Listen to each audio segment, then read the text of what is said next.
ይህ ባህር አይጮህም፣ ጦርነት አያውጅም። ሆርሙዝ ውሃ ብቻ አይደለም፣ የነዳጅ ሽታ፣ የብረት መርከቦች ጥላ፣ የሬዲዮ ዝምታና የዓለም የገበያ ልብ ትርታ የተጠራቀመበት ቦታ ነው። በቀን በሺዎች የሚቆጠሩ መርከቦች አይጮሁም፣ በዝምታ ያልፋሉ። ነገር ግን እያንዳንዱ ታንከሩ በውስጡ የሀገራትን ኃይል፣ የፋብሪካዎች ሞተር፣ የከተሞችን መብራትና የቤተሰቦችን የኑሮ ዋጋ ተሸክሞ ያልፋል። ዓለም በዚህ ጠባብ ውሃ ላይ ትተነፍሳለች። ይህ በኦማንና በኢራን መካከል ያለ ጠባብ ሰማያዊ መስመር በቀን ከ20 ሚሊዮን በርሜል በላይ ነዳጅ የሚተላለፍበት የነዳጅ ዘመን ጉሮሮ ናት። በምድራችን ላይ ከሚመረተው ነዳጅ 1/5 እንዲሁም የዓለማችን የተፈጥሮ ጋዝ አብዛኛው ድርሻ የግድ በዚህ መስመር መተላለፊያ ውስጥ ማለፍ አለበት። አንዳንዶች ታዲያ ለምን ሌላ መንገድ አይጠቀሙም ብለው ይጠይቁ ይሆናል። መልሱ ቀላል ነው፣ አማራጭ ነው። ግዙፍ የነዳጅ ቧንቧዎች በመሬት ላይ ለመዘርጋት ቢሞከርም የሆርሙዝን ያህል መጠን ሊሸከም የሚችል ምድራዊ ቴክኖሎጂ ገና አልተፈጠረም። ነዳጁ ካለ ባህር፣ መርከቡም ካለ ሆርሙዝ ጉዞ አይሳካም። በተለይ እንደ ቻይና፣ ጃፓን፣ ህንድና ደቡብ ኮሪያ ያሉ የእስያ ግዙፍ ኢኮኖሚዎች የፋብሪካዎቻቸው የልብ ትርታ ሙሉ በሙሉ የተንጠለጠለው በዚህቹ ጠባብ ውሃ ላይ ነው። አውሮፓ በሌላ አቅጣጫ ነዳጅ ማግኘት ብትችልም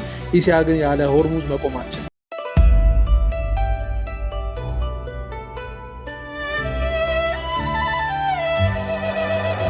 ካርታውን ትተን ወደ መርከብ ውስጥ እንግባ። 39 ኪሎ ሜትር ስፋት ባለው በዚህ ባህር ውስጥ ግዙፍ መርከቦች ወደ ላይ የሚጓዙባቸው መስመሮች እያንዳንዳቸው 3.2 ኪሎ ሜትር ብቻ ናቸው።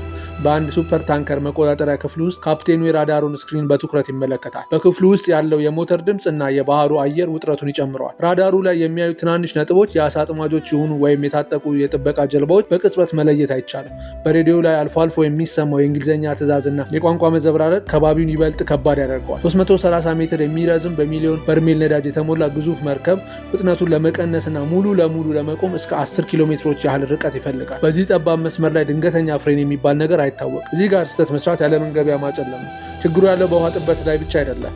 በአንድ በኩል በኢራን ጠረፍ ላይ ትናንሽ ፈጣን ጀልባዎች እንደ ጥቁር ነጥቦች ይንቀሳቀሳሉ። በሌላ በኩል የአሜሪካን መርከቦች በራዳር በድሮንና በዝምታ ይከታተላሉ። የውጥረቱ አስፈሪነት ያለው በትላልቅ የጦር መርከቦች ብዛት አይደለም። እዚህ ጠባብ ባህር ውስጥ አንዲት ትንሽ የባህር ውስጥ ፈንጂ ወይም ማይን ከግዙፍ የጦር መርከብ በላይ የዓለምን ገበያ የማተራመስ አቅም አላቸው። አንድ ሚሳይል አቅጣጫውን ቢስት ወይም አንድ ካፕቴን የተሳሳተ ትዕዛዝ ቢሰጥ ሰከንዶች ስህተት የዓለምን ሰበር ዜና ይሆናል። ይህ ፍርሃት ግን አዲስ የተወለደ አይደለም። ሆርሙዝ የድሮ ቁስል አለበት። በ1980ዎቹ የኢራን ኢራቅ ጦርነት ወቅት የታንከር ጦርነት ዋር ተብሎ የሚታወቀው የማፋሰስ ታሪክ ተከስቶ ነበር። መርከቦች ሲደበደቡ፣ ባህሩን በፈንጂ ይታጠር ነበር። በ1988 ደግሞ የአሜሪካ የጦር መርከብ በስህተት የኢራንን የመንገደኞች አውሮፕላን መጥቶ የጣለው እዚሁ ባህር ላይ ነበር። ይህ የታሪክ ትውስታ ዛሬም በለንደንና በኒውዮርክ የገበያ ተንታኞች አእምሮ ውስጥ አለ። ፖለቲከኞች መግለጫ ከመስጠታቸው በፊት የኢንሹራንስ ኩባንያዎች ይህንን ትዝታቸውን እያሰቡ የዋስትና ዋጋ በአንድ ጀንበር ይሰቅላሉ።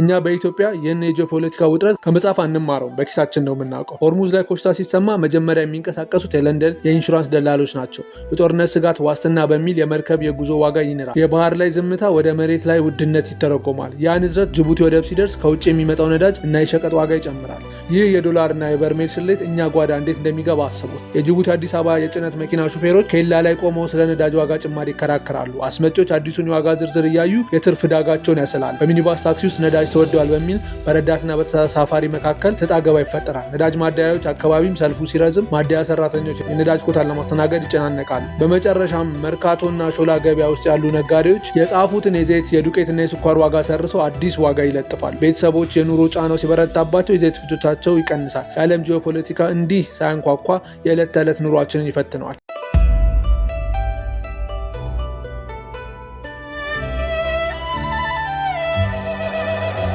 ዓለም በቴክኖሎጂ እጅግ የረቀቀች መስላን ይሆናል። መረጃ በብርሃን ፍጥነት ሲጓዝ ርቀትን ያሸነፈ ይመስለናል። አዲስ አበባ ውስጥ አንድ ሰው በስልኩ አርቲፊሻል ኢንተለጀንስ ሲጠቀም የጂኦግራፊ ድንበር የጣሰ ይመስሏል። ነገር ግን ከጀርባ ያለው የዳታ ማዕከል መብራት ይፈልጋል። መብራቱ ኃይል ይፈልጋል። ኃይሉ ነዳጅ፣ መጓጓዣ፣ ወደ መርከብና የባህር መንገድ ይፈልጋል። በመጨረሻም ዘመናዊ ዲጂታል ዓለም በጥንታዊ ጂኦግራፊ ጉሮሮ ላይ ተንጠልጥሎ ይታያል። ቴክኖሎጂ ምንም ያህል ቢረቅ አሁንም እጅግ ጥንታዊ በሆነ ውሃ ላይ የተመሰረተ ነው። ማታ ሲወርድ ታንከሮቹ በጨለማው ላይ እንደ ተንቀሳቃሽ የብረት ከተሞች ይበራሉ። ካፕቴኑ አሁንም ከራዳሩ አይኑ አልነቀለም። የሬዲዮ ድምፅ በዝግታ ይንጫጫል። ከርቀት የጥበቃ ጀልባዎች መብራት ብልጭ ድርግም ይላል። በባህሩ ላይ የሚታየው ዝምታ አታላይ ነው። ውሃው ዝም ይላል፣ ገበያው ግን ይንቀጠቀጣል። አንድ መርከብ ቢቆም አንድ አገር ዋጋ ይጨምራል። ምክንያቱም ሆርሙዝ በሰላም ሲከፈት የዓለም ኢኮኖሚ ይንቀሳቀሳል። ሆርሙዝ ሲዘጋ ግን ዋጋውን የሚከፍለው የባህር ኃይል ብቻ አይደለም፣ እኛም ነን።